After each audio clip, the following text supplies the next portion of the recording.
أعوذ بالله من الشيطان الرجيم بسم الله الرحمن الرحيم الحمد لله رب العالمين الحمد لله الملك الحق المبين والعاقبة للمتقين والجنة للموحدين والنار للملحدين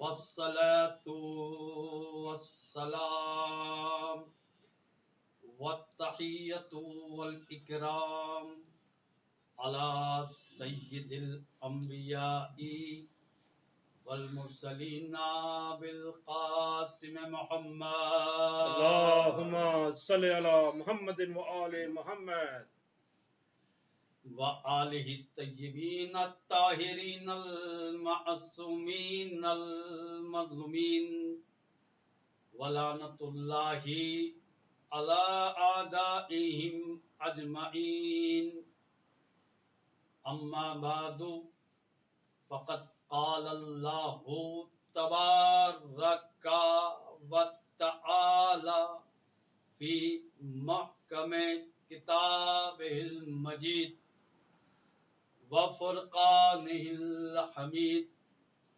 وقوله الحق وهو أصدق الصادقين بسم الله الرحمن الرحيم والكاظمين الغيظ والعافين عن الناس والله يحب المحسنين صلوات پڑھ دیجیے اللهم صل على محمد وآل محمد عزیزان محترم جشن بسلسلہ ولادت امام چہارم حضرت امام علی ابن الحسین امام زین العابدین علیہ السلام ایک مرتبہ اور بآواز بلند صلوات پڑھ اللهم صل على محمد وآل محمد عزیزان محترم 15 جماعت الاولیٰ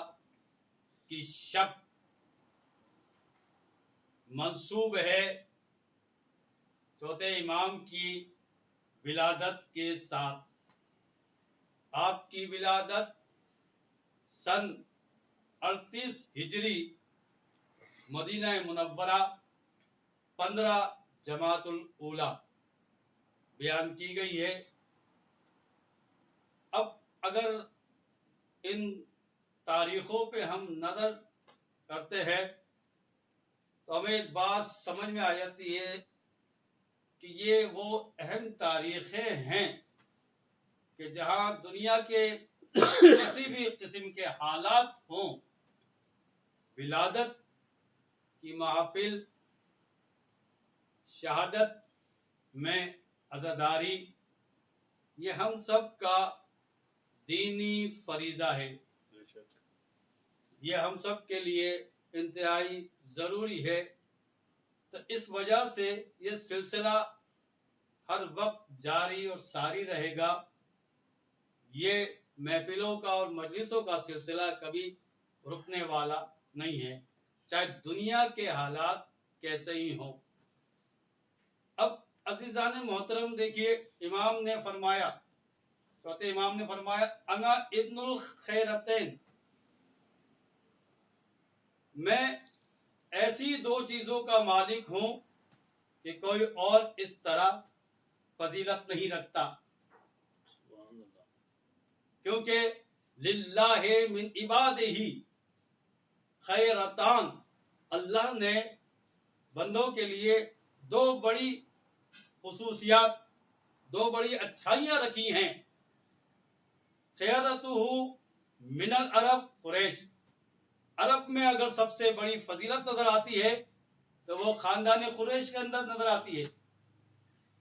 ومن العجم فارس اگر عجم میں ہم دیکھیں تو فارس یعنی اس زمانے میں جسے ہم ایران کہتے ہیں یہ سب سے بڑی خصوصیت ہے.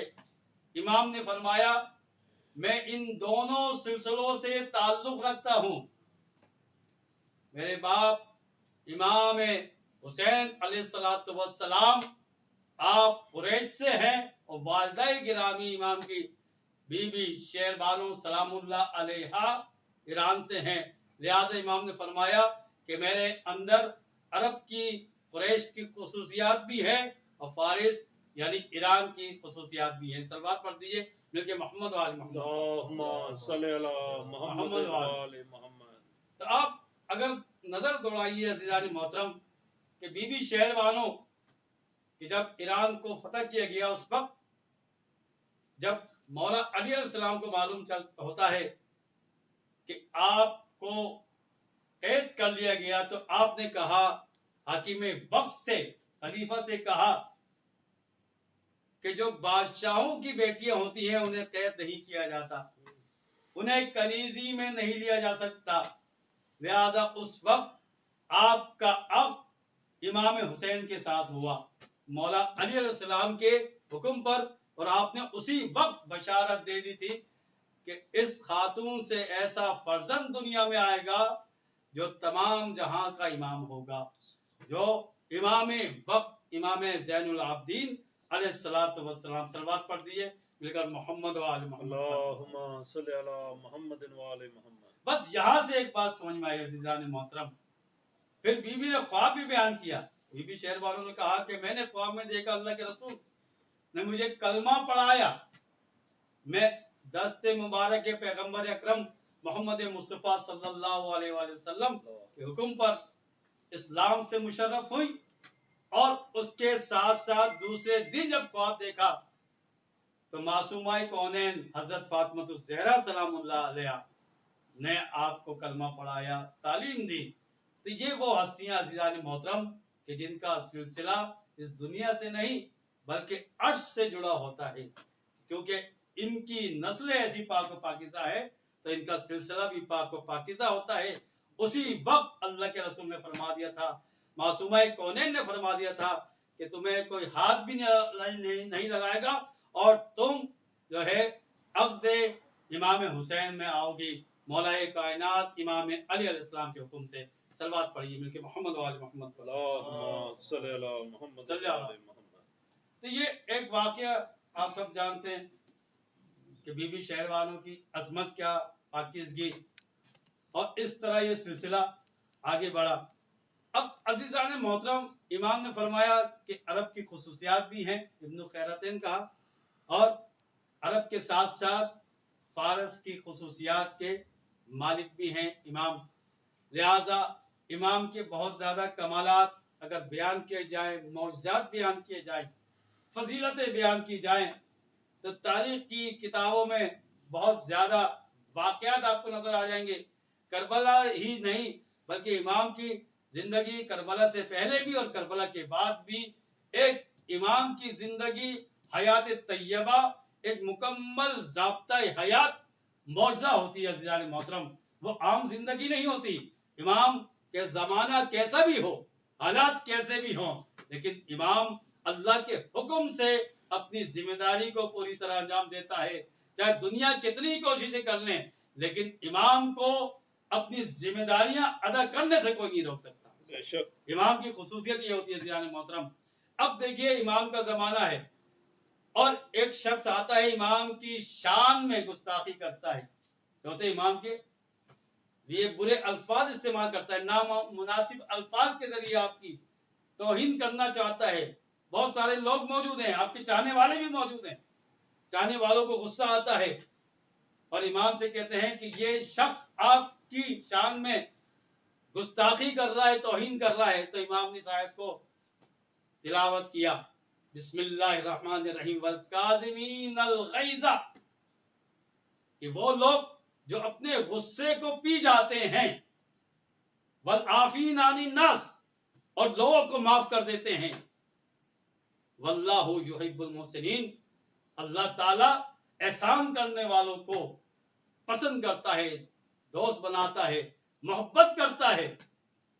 تو امام نے کہا کہ بے شک غصہ مجھے بھی آیا, جس طرح تمہیں غصہ آیا اس طرح مجھے بھی غصہ آیا.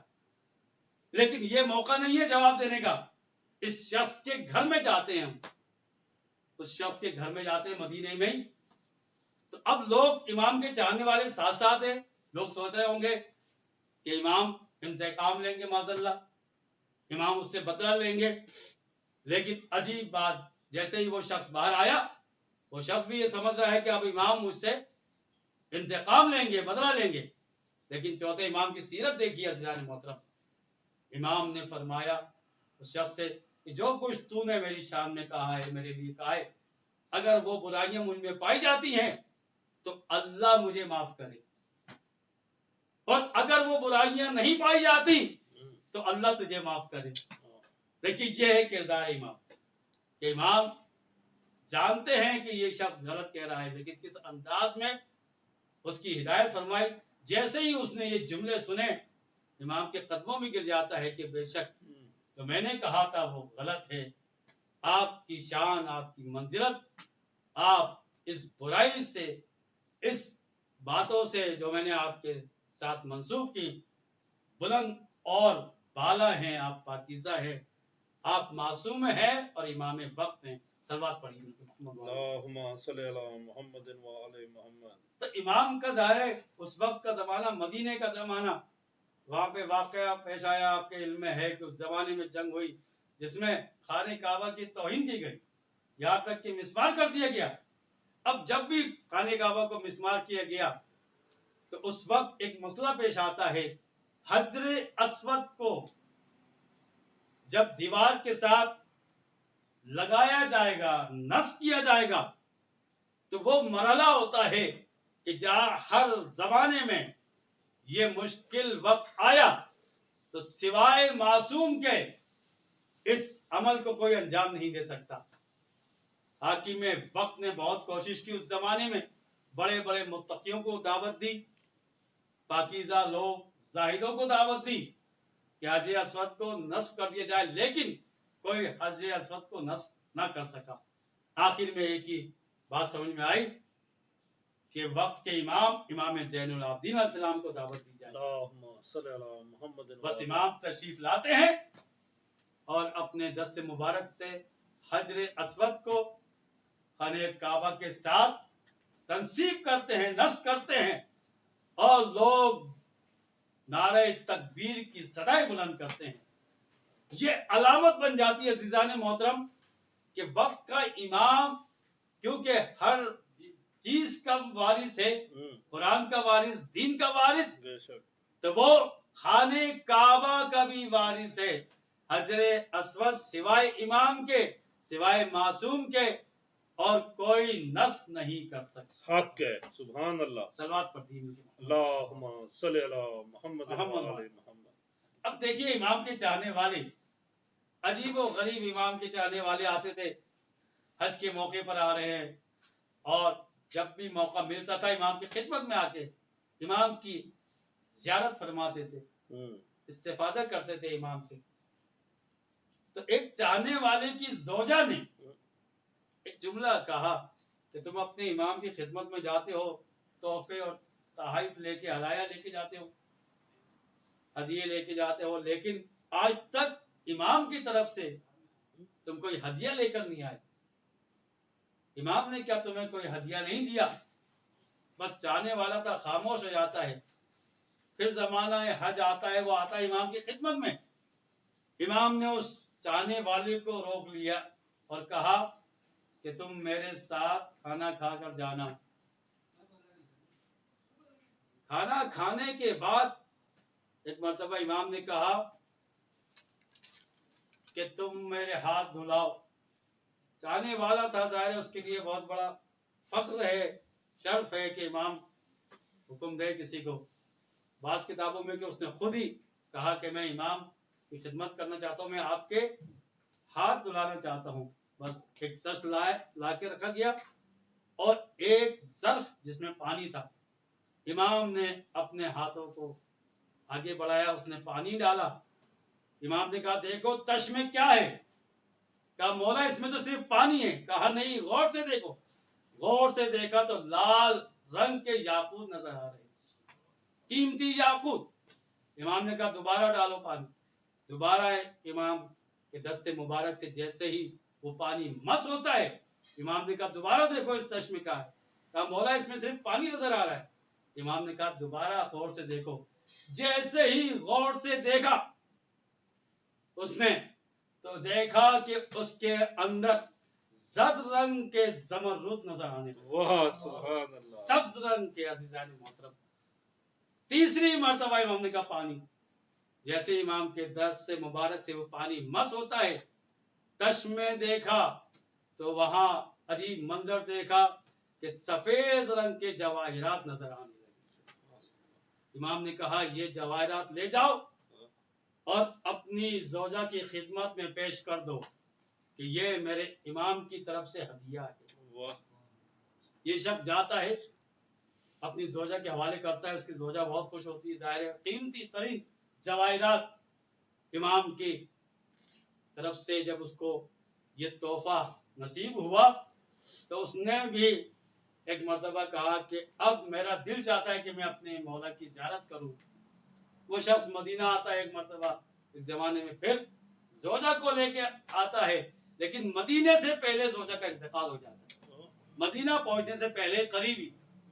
بس وہ شخص امام کی خدمت میں آتا ہے بیت الشرف اور سارا ماجرا بیان کرتا ہے کہ میری زوجہ آپ سے ملاقات کرنے کے لیے آ رہی تھی، آپ کی زیارت کرنے کے واسطے آئی تھی، لیکن اس کا راستے میں انتقال ہو جاتا ہے مدینے کے قریب۔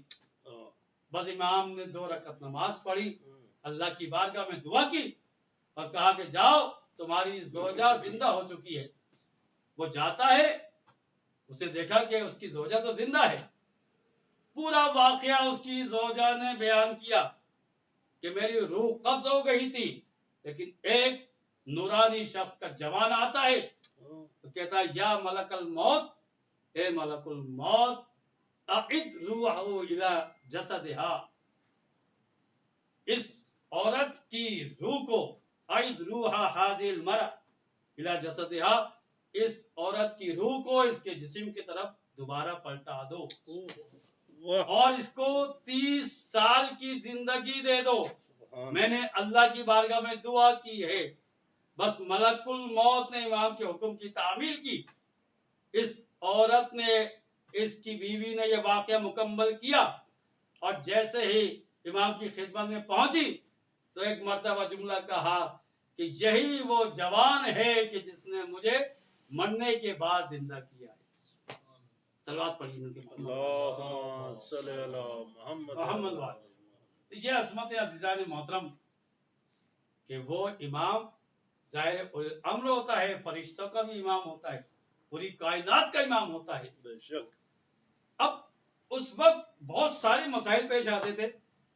عبداللہ ابن عمر سے یہ واقعہ منسوب ہے، امام کی خدمت میں عرض کیا اس نے کہ ہم نے سنا ہے کہ حضرت یونس علیہ السلام، یہ سارے واقعات بحر الانوار میں ہیں اور بڑی مشہور کتاب، مشہور و معروف کتاب مناقب شہر آشوب، اس میں بھی یہ واقعات موجود ہیں اور بحر الانوار میں تو تمام واقعات امام کے موجود ہیں کہ اس نے ایک سوال کیا امام سے کہ حضرت یونس علیہ السلام کے بارے میں بیان کیا جاتا ہے کہ معصومین کی ولایت کے سلسلے میں انہوں نے توقف کیا تھا تو انہیں اتنی بڑی مصیبت میں گرفتار ہونا پڑا، 40 دن تک مچھلی کے پیٹ میں رہنا پڑا۔ اس کا سبب یہ تھا کہ آپ نے ولایت علی علیہ السلام کو تسلیم کرنے میں تھوڑی سی تاخیر کی تھی، توقف کیا تھا۔ امام نے کہا کہ بے شک یہ بات بالکل صحیح ہے۔ تو اب ظاہر ہے اس نے سوال کیا کہ اس کی دلیل کیا ہے آپ کے پاس؟ امام نے کہا کہ اپنی آنکھیں بند کرو۔ اس نے آنکھیں بند کی، عبداللہ ابن عمر نے جیسی آنکھیں بند کی، امام نے اپنا دست مبارک رکھا اور کہا اب آنکھیں کو کھولو۔ آنکھیں جیسے ہی اس نے کھولی تو ایک ایسی جگہ جہاں سمندر تھا، وہ گھبرا جاتا ہے، امام سے کہتا ہے کہ میری مدد فرمائیے۔ امام نے کہا تیری مشکل کو میں حل کرتا ہوں، اس لیے کہ امام یہ وہی علی ہے کہ جس نے تمہارے باپ کی مشکلوں کو بھی حل کیا اور تمہیں بھی ہلاکت سے بچایا۔ لولا علی